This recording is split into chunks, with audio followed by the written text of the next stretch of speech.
Je suis fan. Il nous fait rêver. Ça fait connaître un peu la ville de Calais. Calais a eu ses heures de gloire. Là, ce qu'on essaie de faire, c'est de remonter la barre en transformant la ville, en la rendant de nouveau attractive. Une ville transformée par un dragon. C'est l'histoire folle du dragon de Calais.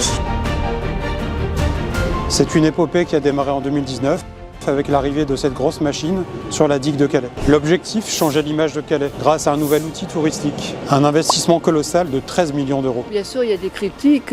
Ça fait vraiment une très grande somme pour un gros jouet. Un dragon qui sera bientôt rejoint par un autre animal fantastique, un varan.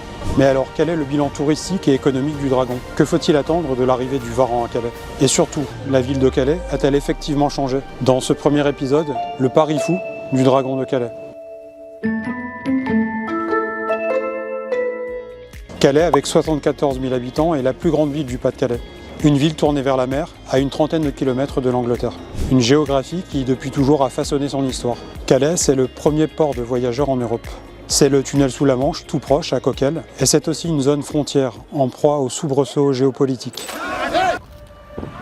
Voir la situation dramatique qui est la nôtre sur la question de la frontière. On voudrait avoir des explications, Madame le maire, pourquoi on se sent abandonné. Les premiers exilés qui veulent rejoindre l'Angleterre sont surtout visibles dans le Calaisis dans les années 1990. On a beaucoup parlé du centre de la Croix-Rouge, à Sangatte, à côté de Calais, et aussi des multiples camps de fortune, ces jungles, à Calais ou aux portes de Calais. C'est la motivation première du projet Dragon, donner une autre image de la ville de Calais. C'était en 2016, à un moment le plus difficile que j'ai pu vivre un jour dans ma vie, puisqu'il s'agissait de l'année de la crise migratoire. Il fallait, de ce fait, nous rendre de l'espoir, nous rendre de la fierté, nous rendre de l'économie. Le dragon, j'ai dessiné vraiment pour Calais, en m'immergeant dans le territoire, dans l'histoire de Calais. C'est vraiment un objet qui est unique et qui n'est visible qu'à Calais.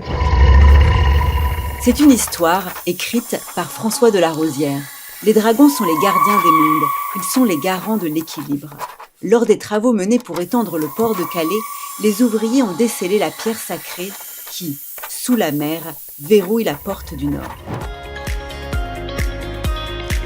Les 3 jours de fête pour son arrivée ont réuni 400 000 personnes. Depuis, le dragon est installé dans un abri face à la mer. On peut monter sur son dos pour des promenades poétiques le long de la digue qui a été complètement rénovée. Premier pilote qui est avec nous à l'arrière, qui est le pilote balcon. De l'autre côté, on a le pilote de tête. Comme son nom l'indique, va manipuler les mouvements de la tête, du cou et tous les effets.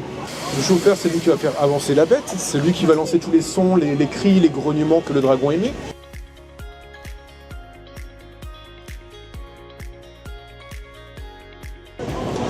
Et donc notre dragon, lui, arrive aussi en gardien, parce qu'on va pas se mentir, hein, quand vous entendez parler de la ville de Calais dans les médias, c'est pas toujours folichon. Et c'est le nouveau gardien de l'image de la ville de Calais. Moi je trouve ça beau, même à mon âge. Voir des automates comme ça aussi grands, c'est assez impressionnant.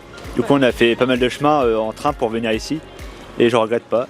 Bref, c'est le nouveau symbole de la ville qui voulait redorer son image. Après la crise des migrants, après les crises sociales, après les fermetures d'entreprises, après le Brexit et ses conséquences sur les passagers britanniques, il s'agit de miser sur le tourisme. Le dragon, symboliquement, quand il crache le feu, quand il souffle de l'eau, il maîtrise les éléments et ça nous ramène à des histoires qui nous ont nourris parce que finalement, la première histoire, c'est quand même le mythe. Les dragons n'apparaissent aux hommes qu'en situation d'extrême nécessité, pour régler un conflit ou apaiser un mal.